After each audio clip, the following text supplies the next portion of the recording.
Bem-vindos a mais um Deep Dive. Hoje a gente mergulha no último capítulo de Atos, o 28. Vamos usar uma análise que vem da Bíblia hebraica, com notas que usam termos como o Criador, ou Yah, e Yahusha pro Messias. A ideia é seguir essa fonte para entender o final da jornada de Shaul, o Paulo, né, até Roma. Exatamente. O foco é pegar os pontos-chave direto da fonte. A chegada em Malta, o que rolou lá, a viagem final para Roma. E, claro, como Shaul começa o ministério dele bem ali na capital do Império. É um final bem movimentado. Sim, vamos lá. Começa com Malta, né? Depois daquele naufrágio tenso do capítulo anterior, é quase um milagre, todos os 276 sobrevivem. Incrível. Chegam a Malta e os moradores, que o texto chama de bárbaros... Provavelmente só porque não falavam grego ou latim, né? Exato. Eles mostram uma bondade, assim, surpreendente. Acendem até uma fogueira para eles. E aí acontece aquele episódio, tenso. Uma víbora pica a mão do Shaul. Nossa! Pois é.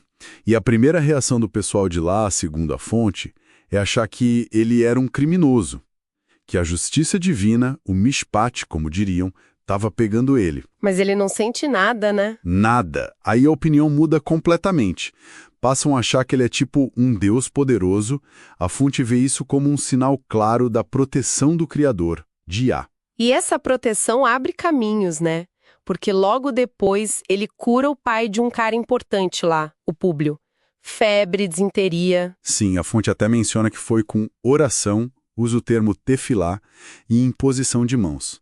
E isso, claro, chama atenção. Outros doentes da ilha vêm e são curados também. Puxa, que reviravolta. A hospitalidade deles foi recompensada, então. Com certeza. Um ciclo de bênçãos. Ficam lá 3 meses e, quando partem, os malteses dão todo o apoio e suprimentos para a viagem. Legal. E aí, finalmente, Roma. Quase lá. Pegam outro navio, passam por Siracusa, Régio, chegam em Puteoli. Lá encontram outros seguidores, que a fonte chama de Irmãos Yaldim. Ficam uns dias com eles? 7 dias. E quando estão chegando perto de Roma, outros irmãos vêm ao encontro deles na estrada. Isso anima muito Shaul. Diz que ele agradeceu a Yah, se sentiu fortalecido. Que bom! E em Roma, como ele é recebido pelas autoridades? É uma situação peculiar. Ele fica preso, mas em casa. Prisão domiciliar, com um soldado vigiando. Podia morar sozinho. Essa liberdade relativa vai ser chave. Entendi.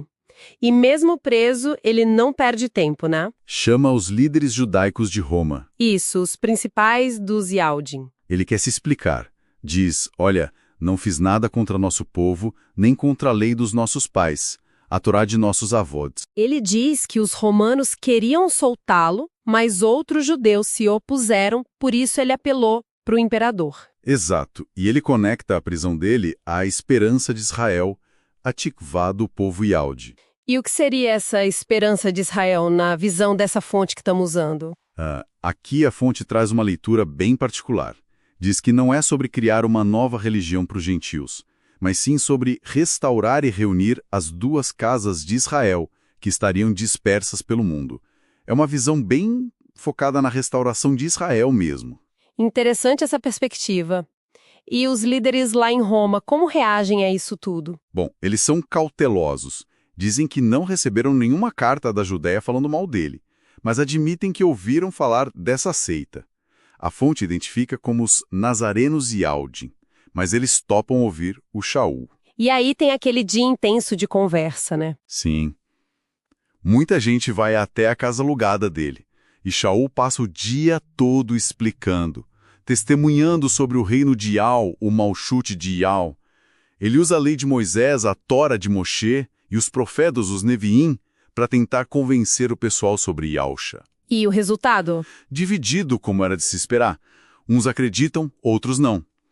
Diante da rejeição de alguns, Shaul cita o profeta Isaías, o Ishaiah, falando da dificuldade do povo em ouvir e entender. Uma passagem forte, né? Muito. E ele conclui dizendo que a salvação Yahusha agora seria levada às nações, e elas ouviriam. De novo, a fonte interpreta nações aqui não como gentios de fora, mas principalmente como as casas dispersas de Israel. É uma leitura bem consistente dessa fonte, né? Sempre voltando para essa questão de Israel. Sim, é o fio condutor da interpretação deles. E aí, o livro acaba. Assim, meio de repente, Shaul fica 2 anos nessa casa alugada. Exato. 2 anos recebendo todo mundo, pregando sobre o reino de Yahweh e ensinando sobre o Messias, a Mashiach. O ponto final é esse, ele pregando com toda a liberdade, sem ninguém pedir. Em Roma. É um contraste enorme com as prisões e dificuldades anteriores. A mensagem que saiu lá de Jerusalém, de Yerushalayim, chega ao centro do poder mundial e continua fluindo. Isso. E a fonte até levanta uma questão interessante para a gente pensar. Por que Lucas termina o livro assim? Nesse pico de liberdade da pregação, antes de contar o fim da vida de Shaul, o martírio. É verdade. O que será que esse final aberto, focado na mensagem sem barreiras, quer nos dizer? Fica a reflexão, né? Talvez sobre a natureza da própria mensagem, que continua, que não pode ser totalmente presa, mesmo quando o mensageiro enfrenta dificuldades. É um bom ponto para a gente guardar.